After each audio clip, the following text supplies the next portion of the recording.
یو سړی یو ښځه وه، د هغې ښځې یو ماشومه لور پیدا شوه، او دا یو غلام یو پخواخو غلامانو، یو غلام ته یې ووایي چې لاړ شه او بازار نه دا شی راوړه، لور مې پیدا شوه. نو دغه وخت کې د بعضې څیزونو دغه زنانه ته ضرورت وي، دا شی راوړه. دا سړی لاړ د کور نه باره، چې څنګه ووته یو غیبي سړی وله مخې وله ورغې دې غلام له، وی د دې زنانه څه شو؟ غیبي سړی دې تپوس کوي، وی لور پیدا شوه. وی ښه، وی دا جینۍ به 100 کسو سره زنا کوي او بیا به دا جولاګي د لاسه مرګي، جولاګي د لاسه به مري. دا غلام وړه کې سوچو که چې دا خو ډېره پلیته جینۍ به خیږي، او دا سړی خو غیبي دی، خبره رښتیا په دې ده چې ما نه تپوس وکړه دې زنانه څه پیدا کړو، دې ته څه پته وه چې دا زنانه اولاد کېږي. هغه څو غیبي سړی دی رښتیا وایي، څه پته ما خو ورته نه وي چې په خپله تپوس وکړه د هغې څه وشو، ما چې لورې وشوم غیبي سړی و. ښه دا جینۍ به بیا لویږي نو 100 کسو سره زنا به کوي، راشه چې بېغمه یې کړم. دا ډو سوچ یې ونه کړه چې د الله فیصلې چې څوک بدلولی شي. خو ډکې یو نیک سوچ راغی چې راشه چې دا پلیته ښځه او 100 سره زنا کوي چې بس بېغمه یې کړمه، جاړو قصه خلاصه شي. ورمنډه یې کړې او په هغه کور وردننه شو، چاړې راواغېشته او په هغه جینۍ باندې په دا خېټه یو څو غزار وکړل، او دی ګمان راغی، یقین یې راغی چې جینۍ خو مې مړه کړه. لړ وتښتېد، غلام وتښتېد. د نیکۍ او کار مې وکړه، د زنا جرړه مې ختمه کړه، 100 زناهونو. دی خو تختې دغه مور یې پریشان و چې خدای دا غلام خو زمونږ تابعدار هلک و، دا څه وشو؟ زما لور یې وواله په خېټه باندې په چاړه باندې، او هغه خو یې بېغمه کړله، هلکه مو تختېده. خیر هغه زمانه کې چې کوم ډاکټر حکیم طبیب و، فوراً یې ماشوم هغې له بوتله، هغې وله هغه خېټه وګنډله، جینۍ خدای جوړه کړه. دا سړی لاړ وتښتېد، اوس خو په دې کلي کې هم نشي پاتې کېدی، ځکه دی یو ډېر لوی مالدار سړي، د مالدارې ښځې لورې په چاړو والا، د خپل مالک که ګیر شو، خو دا سخت مجرم دی. لړ وتښتېد، بلې علاقې ته لاړ، سخته وتښتېد. چې لاړ بلې علاقې ته، هلته ځان له خواري مزدوري جوړه کړه، او بس خو آزاد هم شو، ځان یې پټ کړ، غلامۍ جون نه موته، خواري مزدوري وکړه، لږې پیسې ټکې یې پیدا کړې، تجارت یې شروع کړ، لوی تاجر ته جوړ شو، د بله او مال دولت خاوند شو. دقه غلام ډېره پیسې یې وګټله، او ډېرې ځمکې یې واخېستې، او ډېر جایدادونه، او ډېر اوښان، او هغه زمانه کې چې کوم مال دولت و هغه یې پیدا کړ. ښه کافي مالدار شو. چې کله دې مالدار شو، غلامان هم دي، وینځ هم دي، نو سوچ کوي چې ځان له چېرته یو جینۍ په نکاح واړم. دې کلي ته م راغی، دلته خو دی لوی شوی دی ماشوم، اوس خو یې څوک نه پېژني، چې بلا کلونه ووتل، څوک یې څه پېژني چې د هغه غلام دی. راغی په دې خپل کلي م چکر ولګاو، معلومات کوي غلامانو ته، نوکرانو ته چې یو جینۍ رالو کې، خو چې په مخ د ځمکه د هغې نه ښایسته ښکلې جینۍ بلني. زه ورسره هغې سره واده کوم، ډېره ښه یو جینۍ وله په نکاح واغېشته. جینۍ په نکاح واغېشته، او چې جینۍ څنګه په نکاح واغېشته، نو د جینۍ خوښه شوه، د جینۍ خو دی خوښ شو. یو اعلی بنګلی وله جوړه کړه. یو ځل یې د هغه جینۍ نه تپوس وکړ، د هغه جینۍ په دې خېټه یو داغ و، داسې یو مخامخ داغ پې لګېدلی. ورته وایي ښه دی، دا داغ دی په دې خېټه د څه دی؟ یاره وایي دا خو زما یو مور اوس مړه ده. هغې راته یو قصه کړې ده چې کله ته پیدا شوې، زمونږ یو غلام و، هغه مو څه کار پسې ولېږه، او غلام چې بار ووت، را منډه یې کړې، چاړې راوړه، نو ته یې په چاړو والې، خېټه یې دله وشټوله. غلام زمونږ وتښتېد، تر ننه پورې پته نه لګي چې څه شو. او مور مې وایي چې بیا مې ستا علاج وکړه، خېټه دې جوړه شوه، لویه شوه.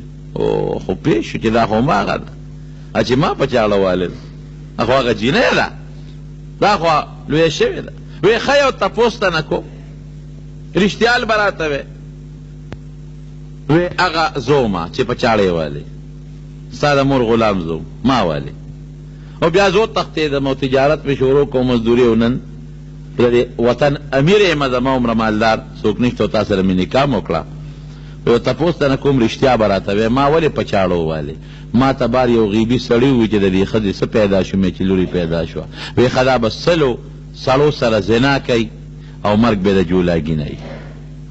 رښتیا راته ووایه چې تا واقعي 100 سړو سره بدعملي کړې ده او که نه یاره وایي سړیه دا خبرې مه کوه خو بس درې ښځې مو ته مې خاوند دی نه ما ته به رښتیا وی بس دوست خو مې ښه دی هر څه چې دې کړي زما ښه دی وی ښه نو چې غیبي سړي درته څه ویلي و ټکې درته ویلي دي سلو سړو سره ما بدکاري کړې ده او یو ولسم مې ته د نکاح خاوند دی خبره دوست سره ښه وی بل وی بس اوس هر څه چې شوي دي ښځه مې خو ما ته خو هغه دا ویلو چې ستا به د جولاګي د لاسه مرګي په دې جولاګانو کې دوه قسمې کې تاسو ورته کتلي یو خدای کې دا تارونه مارونه پکې ګیی یو ځان له کور جوړوي په دې غاړو کې یو دې کې یو وي او د شاته یو غوټه غوندې به پورې نښتي داسې غوټه غوندې وي جولاګي وي غوټه غوندې وي ویښ کې هغه زهریله جولاګي دی د دغې جولاګي نه به ستا مرګي غونډل ورته غالبا وایي د هغه د لاسه به دې مرګي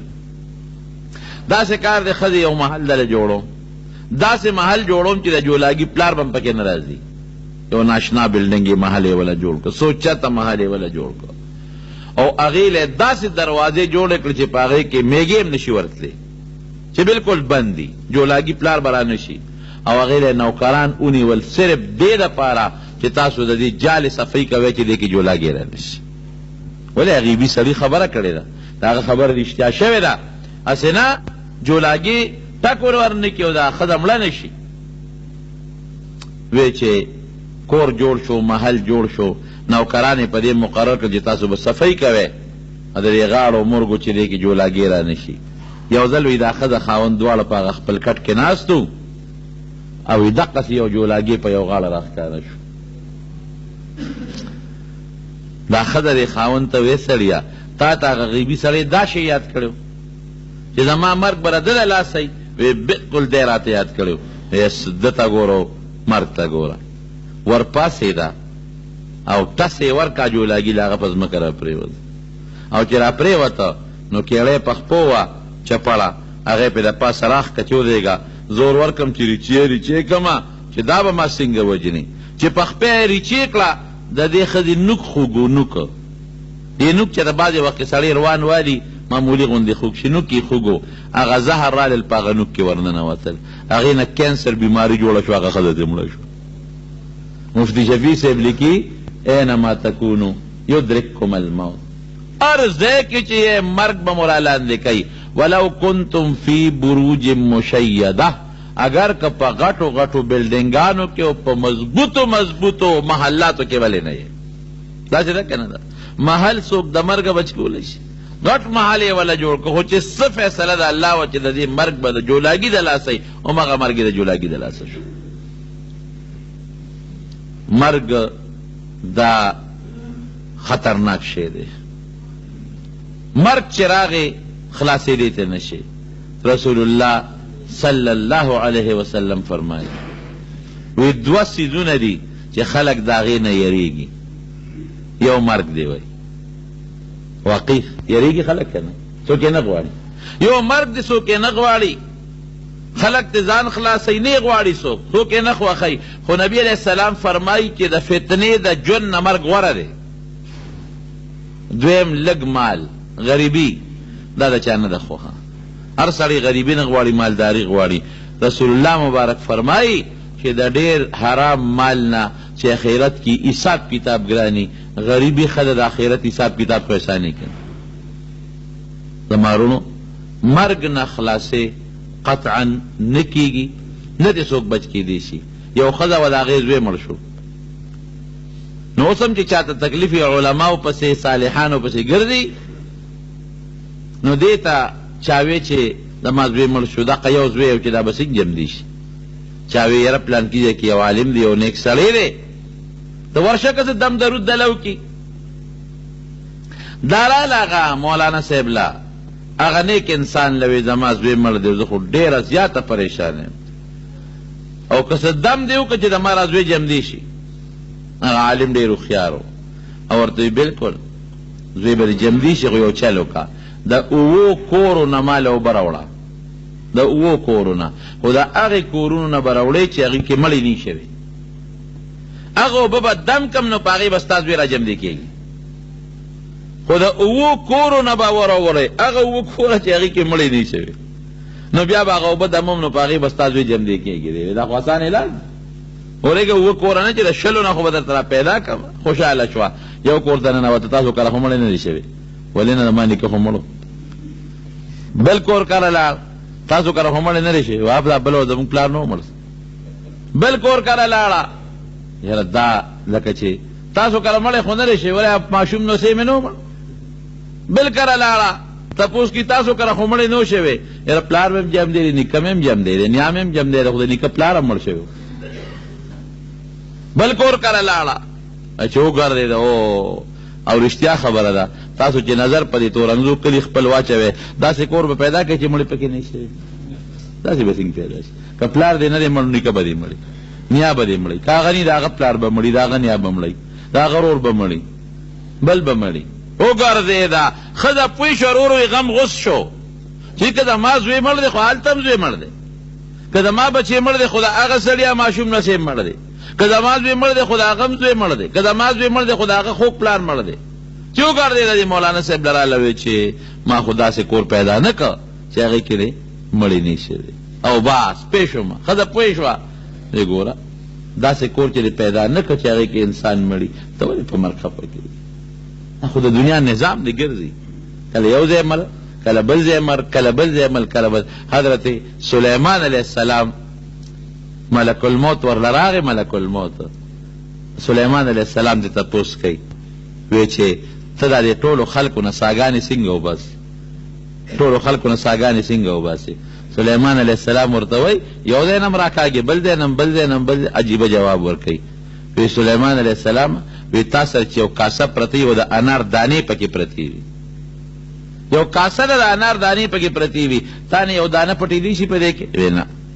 وی ګوره چې خوښه دي د خپلې مخې نه دانه رالې م راغېشتی شي که د هغه بلې غاړې نه رالې هم راغېشتی شي که د میند نه رالې هم راغېشتی شي که د غاړې نه رالې ستا خوښه ده چې کوم ځای نه دانه راخلې نو تا ته حاضره پرته په لاس کې درته ښکاري. وی دقسې چې تا ته په کاسه کې د انارو دانې مخامخ پرتې دي او ته ترې کومه رالې راغېشتی شي د دې ټولې دنیا دا روحونه ما ته دقسې مخامخ کاسه کې پرته دي. ما ته چې الله حکم وکړي چې هغه ځای نه روح راواله داسې ده لکه ته چې د انار دانه د یو ګوټ نه راوچتې. تا ته مشکل شته؟ نشته. داسې ما ته مشکل نشته. ما ته حکم وکړي لاړ شه شابه او هغه عراق کې افغانستان کې کشمیر کې پاکستان کې فلان کې ګوټ نه سا راواله نو ته چې د انار د هغه پلیټ نه دانه رالې څوک درته وي هغه ګوټ نه واله هغې نه واله هغې څه مشکل درته شته؟ وی نشته. هغسې ما ته مشکل نشته. او رسول الله صلی الله علیه وسلم د ملک الموت نه تپوس وکړو.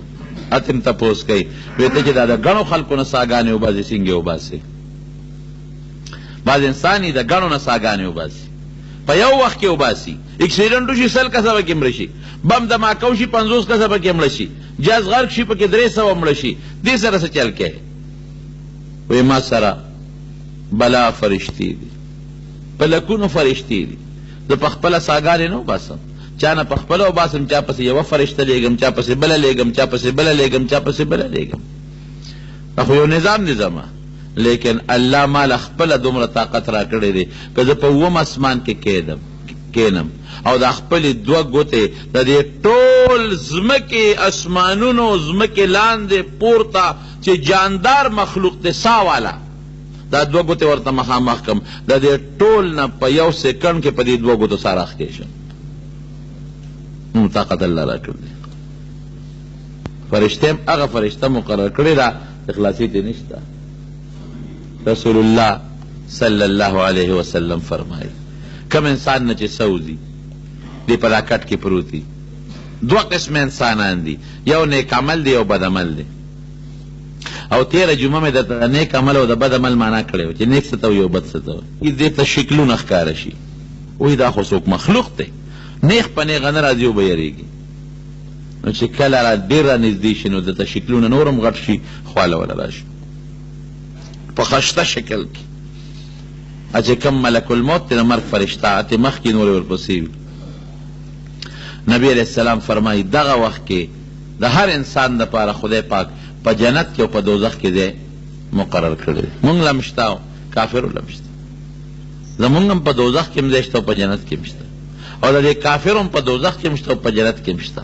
نو چې کم سړی مسلمان یو جنت ته لاړ شي د هغه د دوزخ ځای الله بل کافر له ورکي، او چې کم سړی کافر شي دوزخ ته لاړ شي د هغه د جنت چې کم ځای دی چې جنت کې الله مقرر کړی هغه ولا الله بل مسلمان له ورکي دی ته محرومه کړي. نو چې ځان کدن دی د نیک سړي نو دته الله دوزخ وښیي، په دا ځان کدن کې ورته وښیي. فرشتې ورته مه یېرېږه، دقه دوزخ و دا ستا د دوزخ ځای و، خو تا نیک عمل وکړو نو دا ځای په تا الله حرام کړ، دې له به نه ځې. نو بیا ورته د جنت هغه ځای وښیي، وایي دقې له ور روانې دې په دا ځنکدن کې د جنت محلات او د جنت خوشحالۍ او د جنت حورې دا وویني. نو چې سړی دا په ځنکدن کې وویني چې د دوزخ ته دغه غم خلاص شومه، د هغه اور نه په سترګو یې وویني او د جنت دغې محل له ور روان یم، څه مو خیال دی؟ دی به په تلوارۍ کې به نی، دی بیا په دنیا څه کوي؟ لا خوف علیهم ولا هم یحزنون. قرآن شریف کې الله فرمایي د نیکانو په حق کې چې دی باندې یره به نی. ولې؟ جنت یې ولیده، دوزخ یې ولید چې دا استانه ختم، دغه جنت له به ځې. ولا هم یحزنون، هلکه زما بچي دي دې پسې خلک خپوي، زما مال دی جیداد دی دکان دی پیسره دولت دی دې پسې خلک خپوي. لا هم یحزنون، دی به په دنیا کې چې کوم خواږه څیزونه پاتې شو هغې پسې غمجن به نه شي. نو چې دا جنت او دوزخ دواړه ووینې ورته ووایي چې دغه دوزخ در باندې حرام او دغه جنت له به ځې، دې خوشحالې چې خدای دا ساره نظر وباسه. یا ایتها النفس المطمئنه ارجعی الى ربک راضیة مرضیه فادخلی فی عبادی وادخلی جنتی. اے نفسا تب دا اللہ نہ خوشحالے اللہ وستا نہ خوشحالے، خوش مطمئن بے اطمینان کے بے رازقنا اللہ لدی بوزم. ارجعی الى ربک چی او نفس تداوی چی خپل خدای ترا روان شا، رب ترا روان شا، دی با خوشحالے کے بنی خوشحالے راضیة مرضیہ، تمام خوشحالے اللہ من در نہ خوشحالے.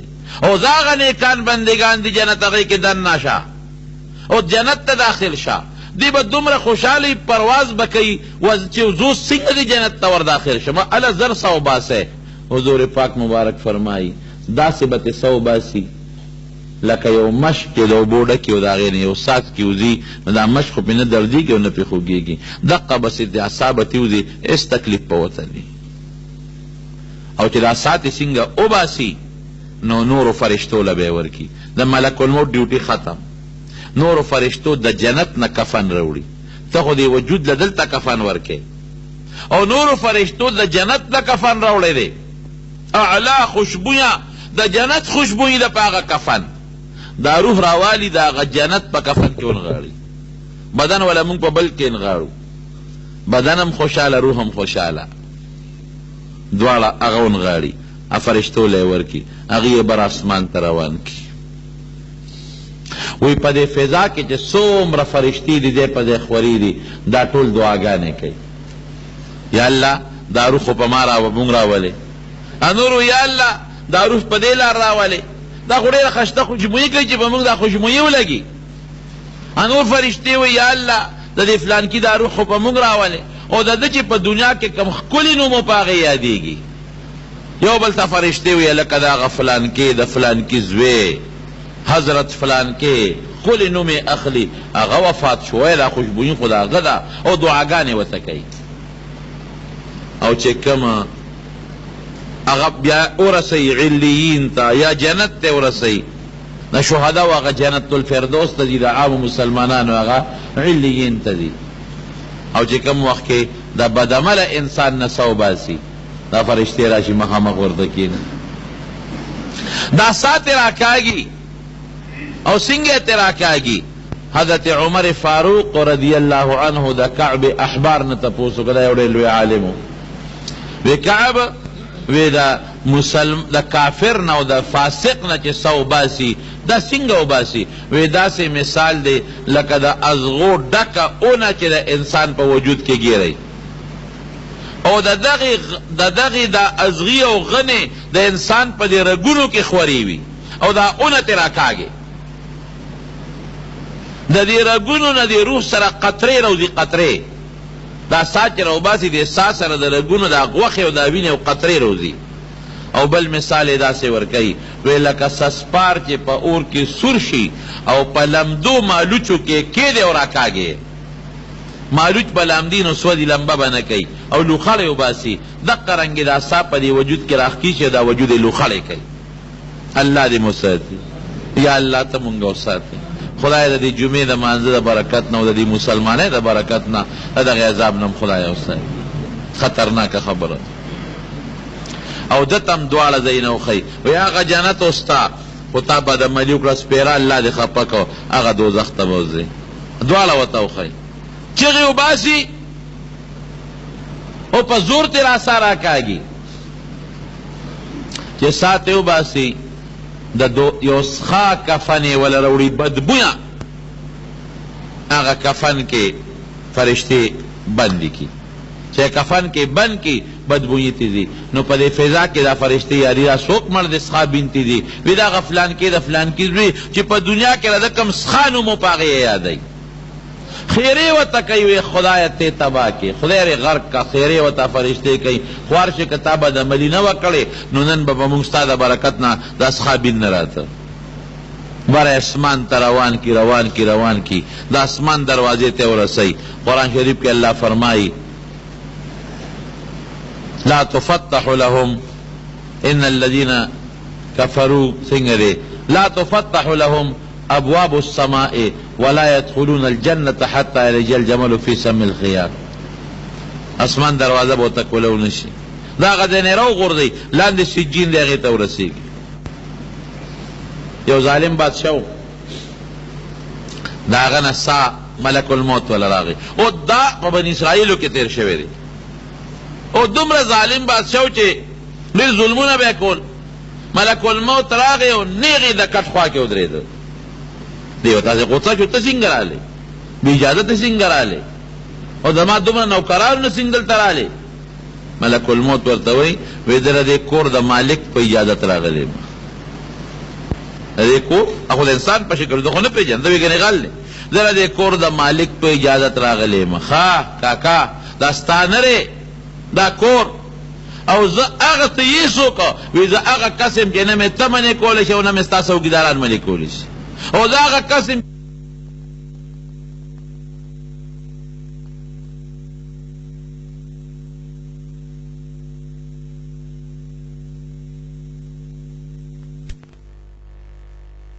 ډېرو خلکو سره ظلمونه کړي دي او خزانه مې په ظلم ډکه کړې ده مال اجازت راکړه چې دا یو ورځ راکړه چې د خلکو ته خپل مالونه واپس کړم او چې په چا مې ظلم کړی دی چې هغې له څه ورکړم یا ترې معافي وغواړم وایي دا نه کېږي ملک الموت ورته وایي ښه که دا ټول ارڅ دا جایداد او ځمکې او بادشاهي راکې په دې کې وایي دا هر څه والا دا هر څه ستا خو ما له یو ورځ جون راکوي نه کېږي یو ګنټه خورا وی ګنټه هم نه کېږي یو 2 منټه خورا چې 2 رکعاته مونځ خو پکې وکړم وی دا هم نه کېږي یو سا دی ده چې دا والې ختم مرګ چې ټیم راغی که نه وایه که نه بیا دا ټیم پکې شته چې ورېږه هغه کور هغه سره پورې لاړ شم او بچو ته وصیت وکړم وایه شته پکې نشته بیا پکې دا شته ورېږه د پلنکي را باندې قرض دی مال دی دولت دی را سره پردی حق نه والی دی چې دا واپس کړم نه یې سب نشته خیر و خلاص حضرت ابراہیم علیہ السلام اللہ نے یو سوال کړو وی پروردگارا د مرګ د اختیار مال راکړه چې زه کله غواړم چې ساره نه وځي او چې ونه غواړم چې ساره نه ونه ځي وی خدر مې کړه مطلب دا و چې یاره زما خو مرګ نه دی خو نو بس ډېر ټول عمر به جام دی 200 کالو ته چې عمر ورسېد 200 کالو ته یو سړی راغی میلمه شو ابراهیم علیه السلام ډېر مهمان نواز چې مهمان نواز دی او دی میلمه شد واحد پیغمبران ټول سخیان دي په ابراهیم علیه السلام هغه پیغمبر و چې بغیر د میلمه نه ډوډۍ نه ده خوړلی لازمن به د میلمه سره ډوډۍ خوړه یو ځل یې هېڅوک پیدا نه کړل غلام ته وایي ملګري ته ورشه څوک پیدا کړه چې ډوډۍ وخورم لوږې دې مړ کړمه وی صرف څوک په دې لاره هم نه ښکاري وی لاړ شه بلې لارې ته لاړ شه یو کس راوله چې ډوډۍ ورسره وخورم زه خو بغیر میلمه نه خورم ډوډۍ یو بوډا غوندې کافر ولا پیدا کړ. وی صاحب یو سړی خو په دې لاره روان دی او کافر دی، وی دې راوله خو چې د ډوډۍ ورسره وخورم. نن سبا خو مونږه چې میلمه ووینو نو غټ څادر په سر لږ خور کو، داسې ده که نه؟ څادر پټ کو، سر پکې پټ کو، چې نه په دا میلمه ځان ناغرضه کو چې دا بس د میلمه به دا خیال چې دې ونه لیدم. نن سبا خو زمونږ دا سوچ دی. دا هم سوچ نشته چې دا ډوډۍ مال او د میلمه له څوک را کوي؟ الله را کوي. نو بوډۍ راوسته چې ډوډۍ کېښوده، نو ابراهیم علیه السلام هغه بوډا ته وایي، لاسونه یې رپي، اوس بوډا دی، ورته وایي د خدای په نوم شروع کوه، د خدای په نوم شروع کا. بوډا ورته وایي د چا په نوم؟ وایي د خدای. وایي خدای څوک دی؟ نو خدای نه پېژنم، نو ما په کور کې ما ځان یو خدای جوړ کړی دی، یو بوته، د هغه په نوم به شروع کوم. ابراهیم علیه السلام ورته غصه شوې، ښه زما د رب په نوم ته ډوډۍ نه خورې؟ زما خدای نه مني چې چاته پیدا کړي؟ پاسه خبیث بچی ګنې اوس یو څو دی وامه، وځه خوار شي، تا به زه ډوډۍ خورم؟ ته زما خدای نه مني، زما رب نه مني. په سړی بوډۍ په مخه کړ. رب العالمین ورته وحی وکړه، ای ابراهیم دا دې څه وکړل؟ وی خدایا ما ورته وی چې ستا د خدای نوم واله، هغه ستا نوم نه اخېست، د بت نوم یې اخېسته، ما له پې غصه راله. وی ګوره ما سره شرک کوي، شرک ما نه مني او ما سره شریک مني، او دا بوډا د سلو نه اړېدلی دی او ما پې ډوډۍ بنده نه کړه، زه ورکوم. زما دشمن دی، ما ته کنځل کوي، زه چې خدای شریک ګڼي دا خدای سره کنځل دی، او مال یې نه غواړي، زما مال د دغه بوت نه غواړي، او ما ټول عمر ډوډۍ ورکړه، نن ستا میلمه شو یو نوړی ډوډۍ نه هغه دې پې بنده کړه. هله وایي شابه. هغه نوکر ته وي دا بوډار دی که چې را پیدا کا. بوډۍ راوست ډوډۍ ته کېنه، وایي تا خو وختي دو شړلم. وی ما ته خپل رب ملامته کړم، خپل پروردګار د چا د نوم د وجې نه چې ته ما وشړلې هغه ذات، تا چې کوم ذات سره شرک کې هغې ذات ملامته کړم چې بد دې وکړل، زه ډوډۍ ورکوم ته نه ورکې، ما سره شرک کوي زه ورکوم، نن تا سره پوټی کېناست او ته نه ورکې، نو به زه معافي غواړم، شابه ډوډۍ خوره. وی ښه واقعي داسې ده؟ وی او وی ما ته کلمه وخوا چې زه مسلمان شم. بوډا خدای مسلمان، ابراهیم علیه السلام باندې ایمان راوړ، شرک نه توبه کړ. نو خبره مې دې پورې کوله چې حضرت ابراهیم علیه السلام مهمان نواز و. نو یو بوډا ولا راغی او د خدای نه سوال کړی چې خدایا زما مرګ لږ زما په اختیار کې کا، چې زه وغواړم نو چې زما نه ساه لاړه شي، چې نه غواړم چې زه جم دیم. ډېره ښه ده. ما خو تاسو تېره جمعه د ابراهیم علیه السلام د قربانو ذکر کړی و که نه؟ څومره قربانۍ کړي. نو رب العالمین د داسې انسان سره خپله ښېګړه کوي، خو الله خپلې فیصلې په طریقه چلی، د الله بره علم بل چا سره نشته. بوډا چې کېناست ورسره ډوډۍ ته، نو بوډا داسې حد ته رسېدلی دی چې لاسونه یې رپي او سر یې مرپي. دا بعض انساني هغه بیماري غریبه، سر یې مرپي او لاسونه یې مرپي او خوله یې مرپي، چې نوړی دی بوډا اوچته کړه او خولې ته یې کړه، نو هغه ترکاري او هغه نوړی ته په دا ږیره راوبیدله، ټوله ږیره او جامې د لمدې شوې د ترکارۍ نه، او نوړی ته په ځمکه پرېوته.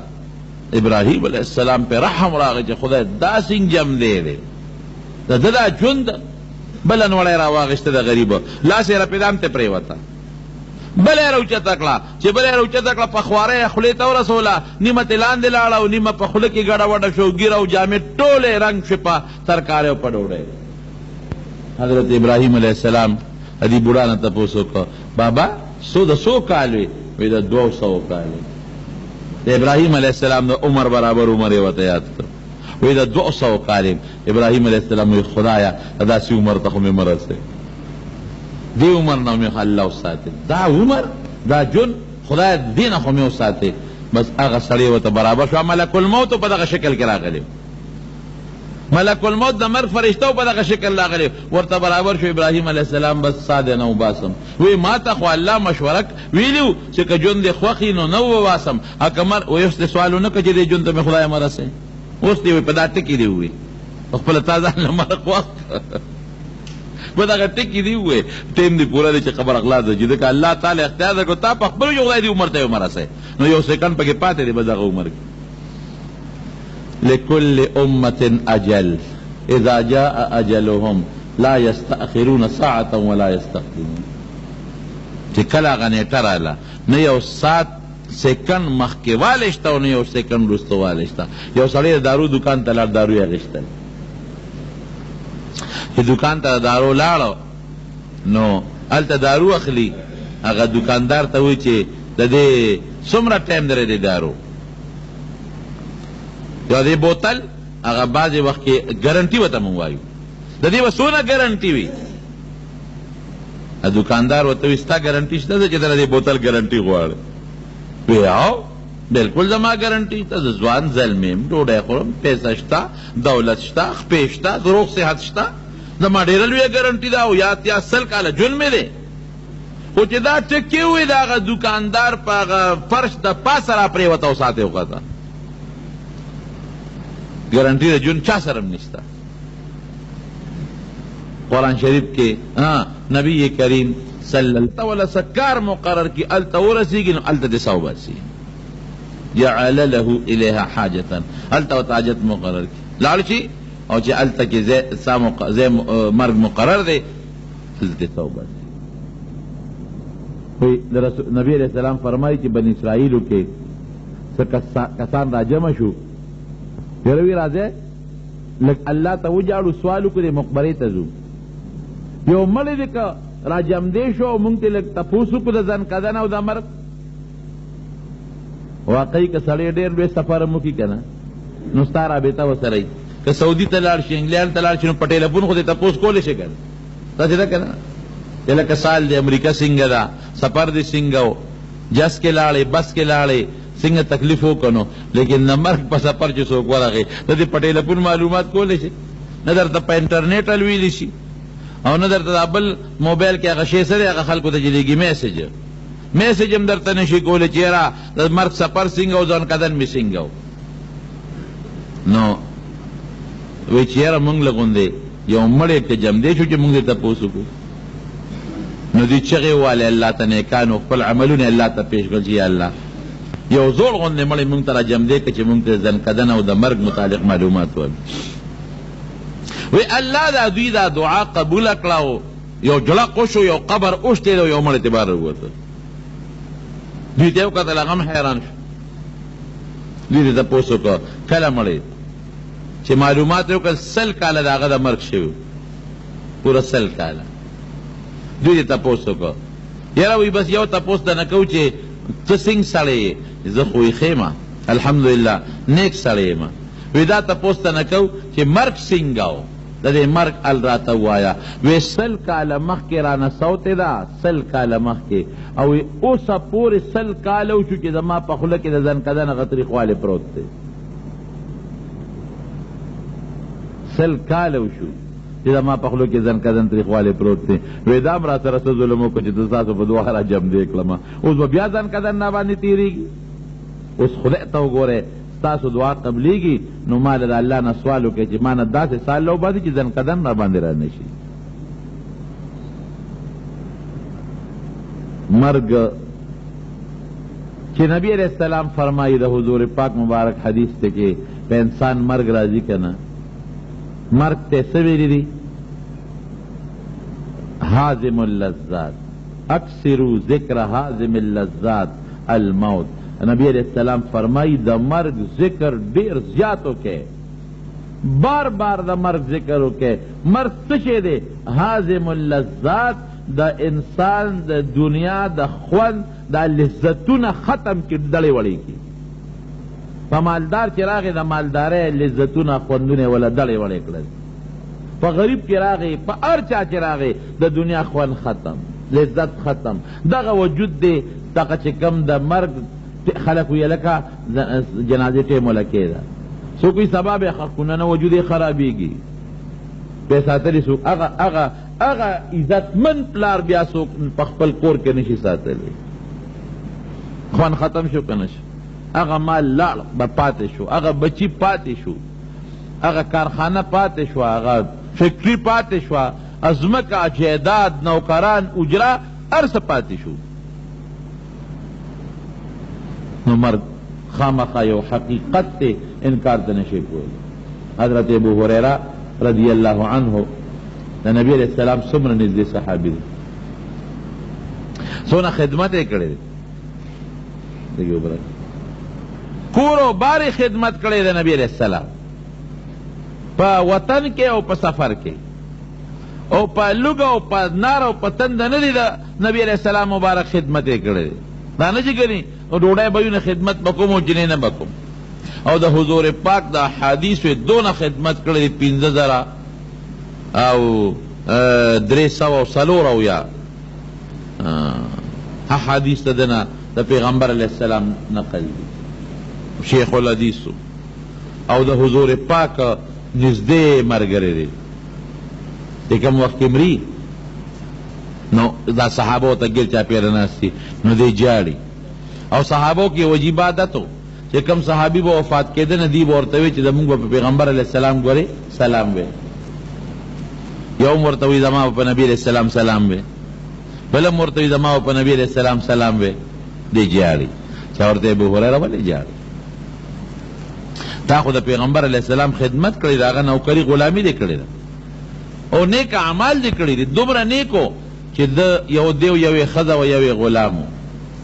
نو شپې 3 ځایه کړې وه، یو شپه به زه عبادت کوم 3 میسه مې دا ښځه کوي، 3 میسه مې دا غلام کوي.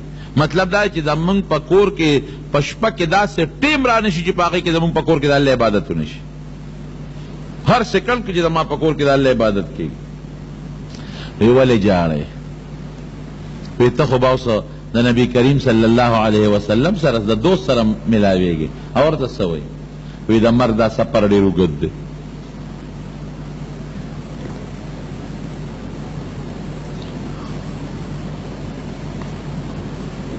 الحمدلله.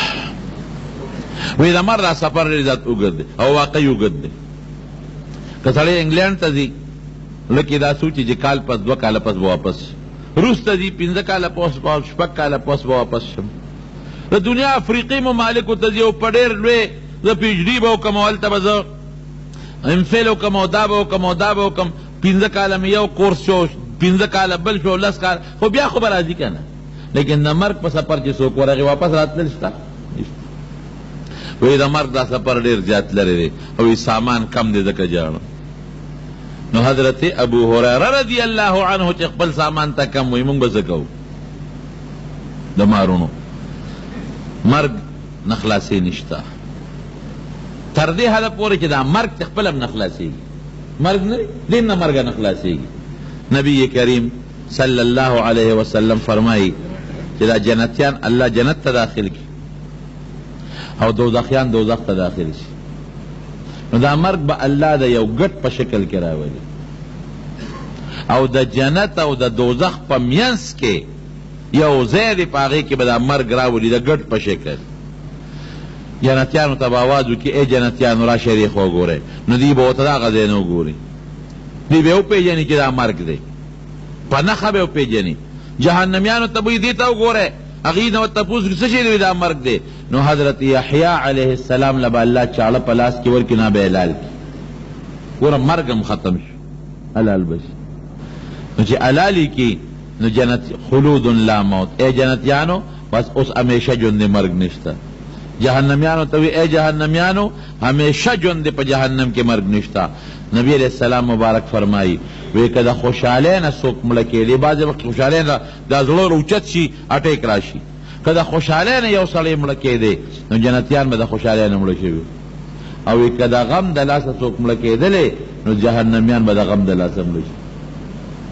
ځکه چې هغې په دې تمه سړی چې زه مړ به شم، چې سړی په تکلیف کې مبتلا شوي زه مړ به شم، خلاص به شم. نو هر څیز له فنا شته، ختمېدو والا دی. تر دې حده پورې چې کوم مرګ دی، مرګ هغه هم فنا شته، هم خدای پاک ختم کړي. زما وروڼو رب العالمین قرآن شریف کې فرمایي کل نفس ذائقة الموت، هر نفس به د مرګ سکه کوي. وانما تجزون اجورکم یوم القیامه، د قیامت پر ورځ به د دنیا د اعمالو تاسو له ښه یا بد سزا او جزا میلاویږي. فمن زحزح عن النار وادخل الجنة فقد فاز، څوک چې د دوزخ نه لرې شو جنت ته داخل شو دا کامیاب شو. وما الحیات الدنیا الا متاع الغرور، د دنیا سامان دا را دوکې سامان نظام پې مدوکه کوي همیشه جون نه دی همیشه جون دی پسې مستقل بل را روان دی رب د بل جمعه کې به باقي ویم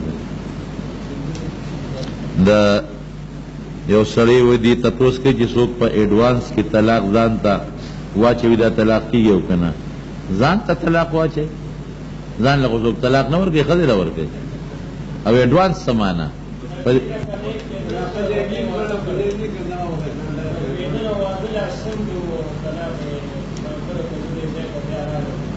نو ګوره ایڈوانس کې طلاق دا معنا که داسې ویلي که زه دې ځای ته رالم نو زه به طلاقیمه نو چونکې ښځی نشته واده نه دی کړی کوېدنې نه ده کړې نکاح نه ده کړی اسم نه کېږي اسم نه کېږي او که یو سړی داسې ووایي چې که ما ښځه وکړه په نکاح مې واغېشته په ما دې طلاقی نو که بیا ښځه په نکاح واري بیا طلاقی دا یو شرعي مسله ده خو به هر کیف دا د طلاق و الفاظو نه ځان ساتل ښه دي دا خطرناک لفظ دی نبی علیہ السلام فرمایي چې په بعضې موقعو کې طلاق انسان له مباحه شي خو بیا هم ورته علما ابغض المباحات وایي دا هغه شی دی چې د الله ډېر بدي شي نو طلاق ښه شی نه دی بعضې وخت کې انسان غصه شي انسان فطرتي طور جذبات اوبرو شي دې طلاق ورکړي بیا وروستو خپئ ډېر کارونه چې د انسان نه وشي بیا به وروستو خپئ که نه دغه رنګې ډېر مسایل مونږ له راځي سړي طلاق ورکړي ښځې له